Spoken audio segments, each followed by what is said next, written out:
हाँ जी, क्या हाल चाल है आप सभी की। I'm sure guys आप लोग यहाँ बहुत ही अमेजिंग होंगे। सो गाइस अभी आज के इस वीडियो के अंदर हम बात करने वाले हैं, अंडरस्टैंड करने वाले हैं roles and responsibilities, quality and skills about the system administrator, ताकि आप अपने करियर के अंदर जो है बहुत अच्छे से आगे बढ़ सकें और अपने करियर को नेक्स्ट लेवल पे लेके जा सकें।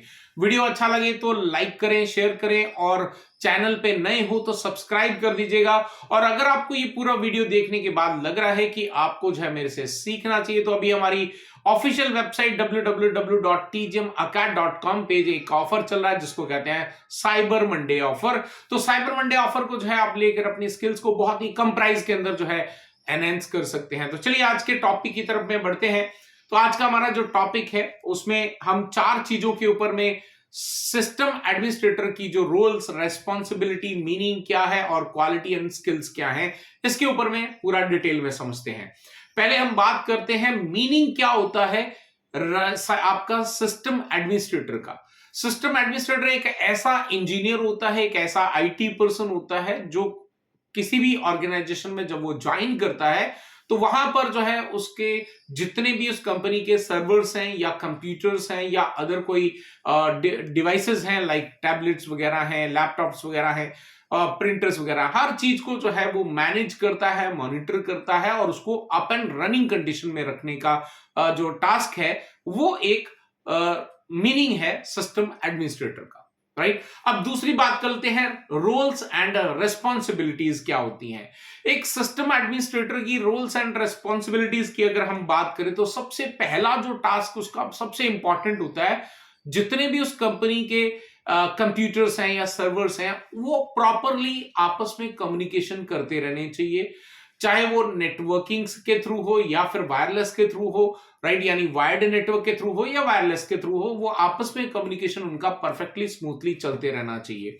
और वहीं पे उसका जितनी भी कोई अगर कोई यूजर रिपोर्ट कर रहा है, कोई प्रॉब्लम है तो उसको फिक्स करना जो है उसकी आना चाहिए कि कैसे उसको फिक्स किया जाता है। और कोई भी यूजर है नया आ रहा है या पुराना छोड़ के जा रहा है तो उनके यूजर आईडी पासवर्ड्स को एक्टिवेट करना, डीएक्टिवेट करना और साथ ही साथ जो है सर्वर के थ्रू उनके जो ऑथराइजेशन, जो भी उनके ऑथराइज्ड एक्सेस हैं उनको जो है डिफाइन करना। राइट, ग्रुप एंड पॉलिसीज को इंप्लीमेंट करना, सिक्योरिटी पैरामीटर्स को इंप्लीमेंट करना, ये सारी रिस्पॉन्सिबिलिटीज जो हैं वो एक सिस्टम एडमिनिस्ट्रेटर की होती हैं। यानी कि एक सिस्टम एडमिनिस्ट्रेटर एक ऐसा पर्सन है जिसको पूरा अप एंड रनिंग जो है चीजों को रखना है ताकि कंपनी का काम जो है बहुत स्मूथली चल सके। और ये तभी पॉसिबल है जब सारे सिस्टम्स एंड सर्वर्स, नेटवर्क्स, हर चीज जो है परफेक्टली काम करती रहेगी। राइट, अब फाइनली बात कर लेते हैं क्वालिटीज क्या होनी चाहिए और साथ ही साथ क्या स्किल्स होनी चाहिए। क्वालिटीज की अगर हम बात करें तो यहां पे सबसे पहला आपका जो क्वालिटी की आती है, प्रॉब्लम सॉल्विंग होना चाहिए। यानी कि जो पर्सन है IT, as a IT engineer, as a server engineer काम कर रहा है तो उसको जो है जो भी प्रॉब्लम यूजर रिपोर्ट कर रहे हैं उसको कैसे सॉल्व करना है ये उसको पता होना चाहिए। यानी उसको इश्यू को कैसे रिजॉल्व करना है अच्छे से आना चाहिए।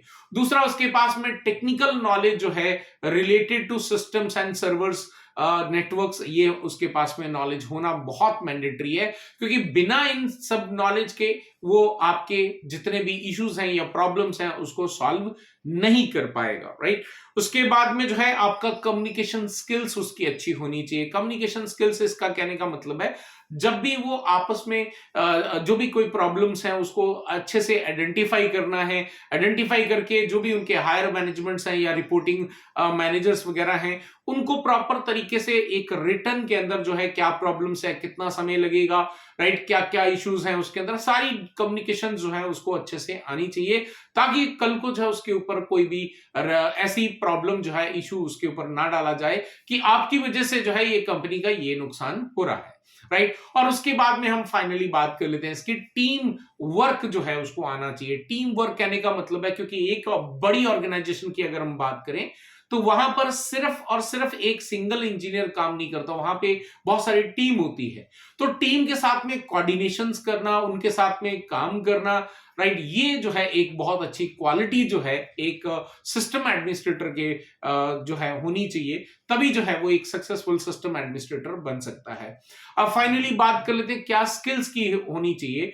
तो अब यहाँ पे सिस्टम एडमिनिस्ट्रेटर के रूप में अगर आप कहीं पे ज्वाइन करना चाहते हैं तो डेफिनेटली उसके लिए आपको नेटवर्किंग का नॉलेज आना चाहिए, जिसके लिए आप CCNA 200-301 जो लेटेस्ट कोर्स है उसको आप कर सकते हैं। फिर उसके बाद में MCSA है, राइट, जो कि आपका माइक्रोसॉफ्ट का एक बहुत ही अच्छा कोर्स डिजाइन किया है, तो वो आप यहां पे कर सकते हैं ताकि आपको सर्वर्स के जितनी भी फंक्शनैलिटीज हैं वो आपको समझ में आ सके, किस तरीके से डोमेन इन्वायरमेंट्स वगैरह काम करते हैं वो आपको पता चल सके, किस तरीके से सर्वर्स के द्वारा जो VPN है, चाहे रिमोट VPN है, L2TP है, PPT, तो ये सारी जितनी भी हैं वो कॉन्सेप्ट आपको कई सारे ऐसे जो है आपके फीचर्स हैं सर्वर्स के अंदर में, राइट, वो आपको आने चाहिए। और उसके साथ में जो है आपको यहां पर जितनी भी सिक्योरिटी पैरामीटर्स हैं, राइट, उनको इंप्लीमेंट करना भी आना चाहिए, ग्रुप पॉलिसीज वगैरह कैसे क्या काम करती हैं, राइट। तो ये सारी चीजें अगर आपको नहीं आती हैं तो डेफिनेटली आप आगे नहीं बढ़ पाएंगे। तो इसलिए मैं आपको यहाँ पे 3 कोर्स जो है वो रिकमेंड करूंगा। पहला CCNA बहुत इंपॉर्टेंट है, MCSA सर्वर्स एंड कंप्यूटर्स का नॉलेज देने के लिए, और तीसरा होता है नेटवर्क इंफ्रास्ट्रक्चर। और नेटवर्क इंफ्रास्ट्रक्चर जो है वो एक ऐसा कोर्स है जो कि आपके नेटवर्क्स के अंदर, यानी कि जो कम्युनिकेशन हो रहा है पूरे IT इंफ्रा के अंदर, वहां पर कई बार बियॉन्ड दी कॉन्फ़िगरेशन भी कुछ प्रॉब्लम्स होती हैं जो कि पैसिव लेवल पे होती हैं, इंफ्रा लेवल पे होती हैं, वो आपको सॉल्व करनी आनी चाहिए। तो आपको ये 3 कोर्सेज जो है वो रिकमेंड करूंगा। आई होप गाइस कि ये जो आज का वीडियो है वो आपको पसंद आया होगा। अगर आपको अच्छा लगा है तो लाइक करें, शेयर करें, और अगर आप चाहते हैं कि ये पूरे जितनी भी कोर्सेज मैंने बताए उनका डीप नॉलेज लेना चाहते हैं तो साइबर मंडे की वीक चल रही है, साइबर मंडे ऑफर हमारी वेबसाइट पे चल रहा है। उसको एनरोल करने के लिए डायरेक्टली आप विजिट कर सकते हैं हमारी ऑफिशियल वेबसाइट www.tgmacad.com पे, और बहुत ही नॉमिनल सा फीस पे करके जो है आप इन कोर्सेज के अंदर एनरोल कर सकते हैं, अपने नॉलेज को एनहेंस कर सकते हैं। कंप्लीट कोर्स करने के बाद में आपको यहाँ पे स्टडी मटेरियल वगैरह मिल जाता है, और साथ ही साथ कोर्स कंप्लीशन का सर्टिफिकेट भी मिलता है, ताकि आप उस सर्टिफिकेट को कहीं पर भी अप्लाई करते हैं तो वहां पे साथ में अटैच करेंगे तो डेफिनेटली उसमें आपके जो रिज्यूमे है उसके अंदर वैल्यू ऐड होगी, और आपकी जो प्रायोरिटी है वो सिलेक्शन की वो बढ़ जाती है। और आप इस पूरे नॉलेज को लेने के बाद में आप L1 L2 के लेवल पे जो है अप्लाई कर सकते हैं और अपने करियर में आगे बढ़ सकते हैं। आई होप गाइस ये वीडियो आपको पसंद आया तो लाइक करें, शेयर करें। फिर मिलता हूं एक और नई वीडियो के साथ। Till then stay safe, good bye.